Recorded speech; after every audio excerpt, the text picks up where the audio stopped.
আসসালামু আলাইকুম এভরিওয়ান।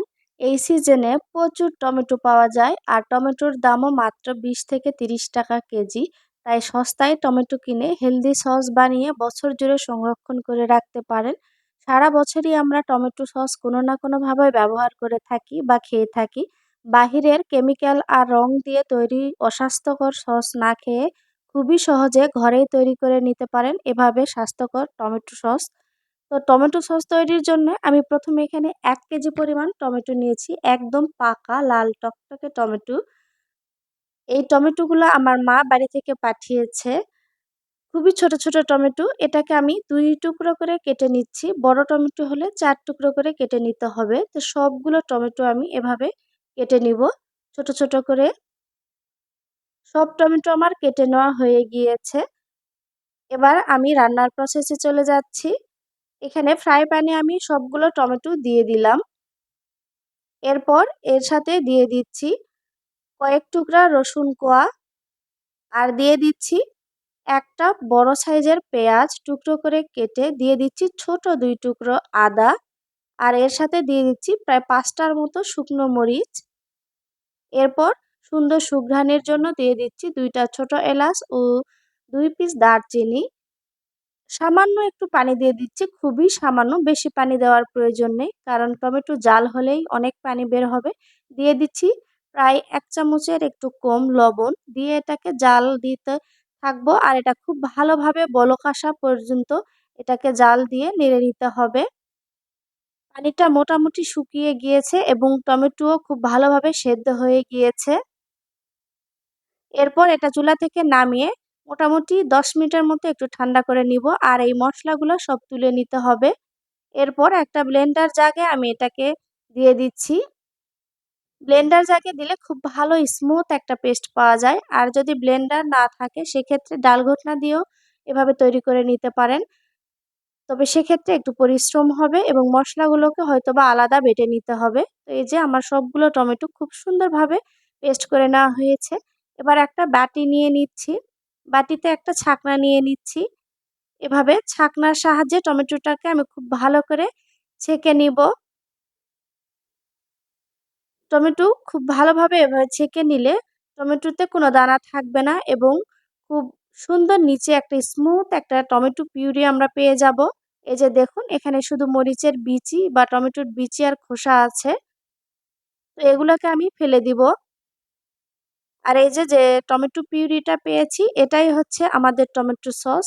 আর বাকি কিছু রান্নার প্রসেস বাকি আছে। আমরা এখন সেটা কমপ্লিট করে নিব। তো ফ্রাই প্যানে আমি সবগুলো টমেটো পিউরি দিয়ে দিচ্ছি। এরপর আমি এখানে দিয়ে দিচ্ছি 3/4 কাপ চিনি, দিয়ে দিচ্ছি 1/2 চামচ পরিমাণ বিট লবণ,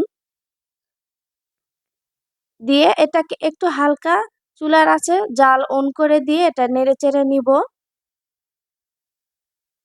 একটু পর আমি এর সাথে দিয়ে দিচ্ছি ১ চামচ পরিমাণ মরিচের গুঁড়া, দিয়ে দিচ্ছি জিরা গুঁড়া 1/2 চামচ। আর এখানে কর্নফ্লাওয়ার আমি ২ চামচ পানি দিয়ে গুলে রেখেছি। এই কর্নফ্লাওয়ারটা এখানে দিয়ে দিচ্ছি। কর্নফ্লাওয়ারটা দেওয়ার কারণে টমেটো খুব সুন্দর একটা আ ঘন হবে, যেটা বাইরের কেনা রেস্টুরেন্টের সসগুলোতে দেখা যায় খুব সুন্দর ঘন একটা টমেটো সস থাকে, ঠিক সেরকম। এরপর এটাকে খুব ভালোভাবে আমি নেড়েচেড়ে নিব। এবার কিন্তু আমাদের টমেটো সস রেডি হয়ে গিয়েছে। তবে এটা সারা বছর সংরক্ষণ করে রাখা যাবে না। এর সাথে একটি ইনগ্রেডিয়েন্টস দিতে হবে যেটি টমেটো সসটাকে সারা বছর সংরক্ষণ করতে সাহায্য করবে। এটা হচ্ছে ভিনেগার। এখানে আমি ২ টেবিল চামচের মতো ভিনেগার দিয়ে এটাকে আরো একটু খুব ভালো করে নেড়েচেড়ে নিচ্ছি। ভিনেগার না দিলে কিন্তু আচার বা সস কোনো কিছুই খুব ভালোভাবে বছর জুড়ে সংরক্ষণ করে রাখা যায় না। আমি এবার একটু লবণ চেক করে নিলাম যে টমেটো সসের লবণ বা চিনির পরিমাণটা ঠিক আছে কিনা। তো আমার কাছে মনে হয়েছে আর একটু লবণ দিতে হবে। তাই আমি আবারও 1/2 চামচ বিট লবণ দিয়ে দিলাম। অবশ্যই এখানে বিট লবণ ব্যবহার করতে হবে। বিট লবণের স্বাদ কিন্তু আলাদা আর শুধু লবণের স্বাদ আলাদা। এরপর এটা আর একটুখানি নেড়েচেড়ে নিয়ে চুলার জালটা অফ করে দিয়েছি। আর এটা আমার হয়ে গিয়েছে। কিভাবে বুঝবো? দেখুন এই যে মাঝখানে আমি যখন দাগ টেনে দিচ্ছি এটা কিন্তু খুব সহজে মিশে যাচ্ছে না। তারপর আরও ভালোভাবে দেখানোর জন্য আমি একটা বাটিতে একটুখানি সস নিয়ে নিয়েছি। এবার বাটি ধরে আমি এভাবে কাত করব, আর সসটা খুব আস্তে করে আসছে। তার মানে টমেটো সসের গা থেকে সব পানি শুকিয়ে গিয়েছে এবং এটা পারফেক্টভাবে হয়েছে। এর চেয়ে বেশি ঘন করা যাবে না, তাহলে সসটা কিন্তু ঠান্ডা হবার পর চিনি আছে তাই এটা আরও বেশি ঘন হয়ে যাবে, খেতে খুব ভালো লাগবে না।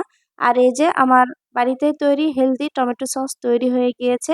আপনারা চাইলে আমার এই ভিডিও দেখে এভাবে খুবই সহজে বাসায় তৈরি করে নিতে পারেন টমেটো সস, এবং সারা বছর সংরক্ষণ করে রাখতে পারেন এবং স্বাস্থ্যকর একটি সস পরিবেশন করতে পারেন সারা বছর জুড়ে। খুবই সুন্দর, আশা করছি আপনাদের ভালো লেগেছে। ভালো লাগলে আমার ভিডিওটিতে একটি লাইক দিয়ে আমার চ্যানেলটি সাবস্ক্রাইব করে দিবেন। তো আজকের মতো বিদায় নিচ্ছি, দেখা হবে পরবর্তীতে নতুন ভিডিওর সাথে। আল্লাহ হাফেজ।